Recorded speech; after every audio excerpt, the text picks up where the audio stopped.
Hanya melambaikan tangan ke awal media, artis Gisela Anastasia menyambangi Polda Metro Jaya, Jakarta Selatan, Jumat tanggal 10 Desember tahun 2021.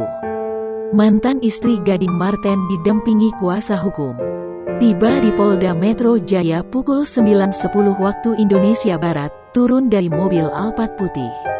Ia mengenakan pakaian berwarna putih dan masker hitam. Mantan istri Gading Marten ini saat turun dari mobil menyapa awak media dengan melambaikan tangan. Namun dirinya tidak mengeluarkan sepatah kata pun.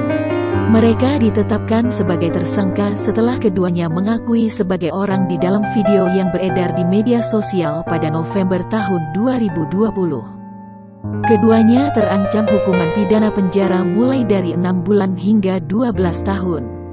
Walaupun berstatus tersangka, Giselle maupun Nobu tidak ditahan oleh pihak kepolisian karena dinilai kooperatif.